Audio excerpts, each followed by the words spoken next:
Hi. So what to do if you're attending a party or there's a little bit of a social at work, some sort of a going away party or a goodbye, or maybe you're at some sort of event, a birthday party or something. So I get a lot of people contacting me saying, Clem, I haven't eaten sugar in like 5 weeks and I have to go to this thing.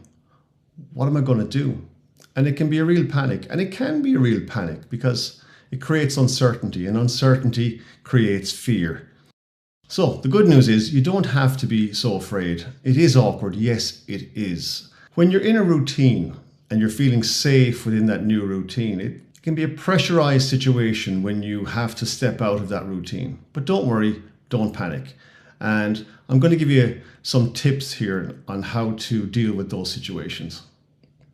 So, for example, if you're at the soiree or the birthday party or the whatever party, someone offers you a cake. Accept the cake. Say thank you. Put your hands out. Accept it. Say thank you. Put it down by your side and continue the conversation. Thank you. Here we go. And tell me about what you were saying there. Now, here's a tip. The worst thing you can do in that situation is make a scene by, saying, no, I don't eat sugar. I'm off sugar. Haven't touched it in 5 weeks. You're going to get the attention of the whole room. Now everyone is going to make it their objective to try and get you to eat sugar. You know how people are. So don't do that. Just accept the cake politely, put it down by your side, say thank you, and continue the conversation. If you're in a situation where you can't put it down, you're not close to a table or something like that, you can keep it in your hand for a while, or you can just say no from the off. Just say no, thank you. Honestly, I'm watching my blood sugar levels. No one really wants to hear about your blood sugar levels. No one really, in a situation where they're offering sweets and cakes, wants to hear about anyone's blood sugar levels. So they'll just leave you alone, most likely. Now, this can be easier if you're at a party where there's a few people around. So people around you will have more support. There'll be other people around them doing what they're doing, so they won't feel as bad. In a one-to-one situation, it can be more difficult because your friend, your partner will want an accomplice when they're doing the terrible thing of eating sugar. They'll want you to have some so that they can have some too. They'll want you to eat what they're eating. And they can be more pushy and more pressurized. Now, in that situation, again, don't panic. Never panic. There's always a way around this. And the worst case, let's say you accept the sweet thing. You can always put it in front of you beside your tea or coffee. You can cut it in half. And you can halve the half. And you can nibble slowly on that sweet thing if you choose to, or if you feel you've no choice. But you'd be surprised when you really taste it, when you really allow yourself to experience that sweetness. You'd be amazed how toxically, if that's a word, artificially sweet these products are. And it can be a real eye-opener. In fact, it'll have the opposite effect. You might not want it even more.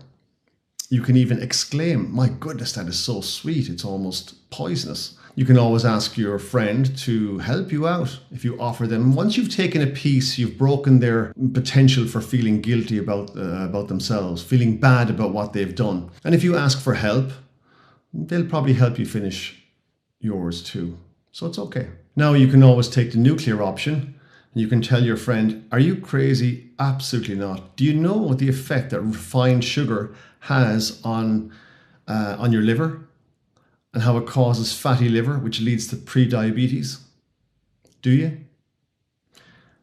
They won't want to know. They won't even continue that conversation, most likely. Most importantly, the thing is that you don't panic.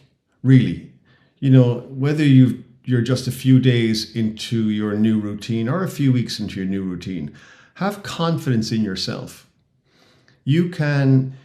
This is not about never touching something sweet ever again.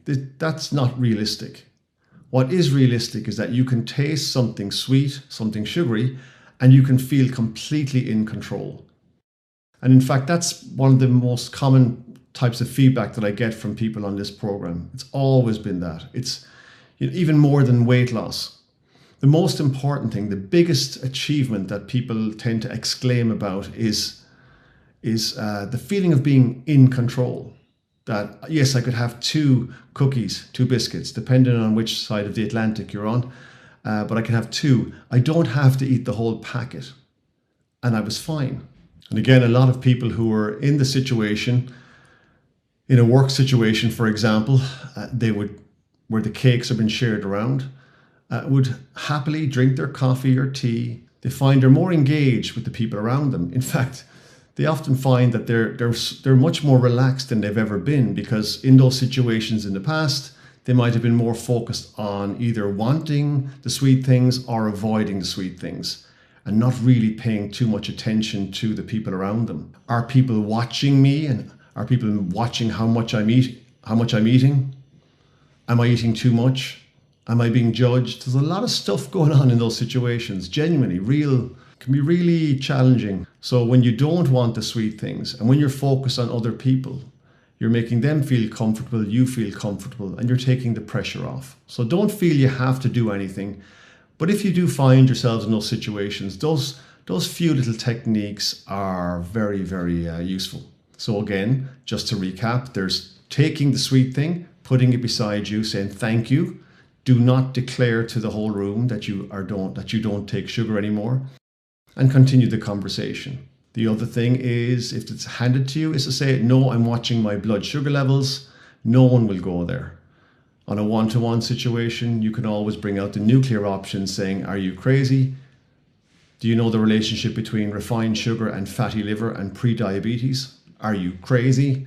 And that in itself is a distraction, and your friend won't push it too far. But mostly it's about engaging in the conversation and the people around you. Enjoy your social situations. Focus on people, and you'll be fine. Hope that helps.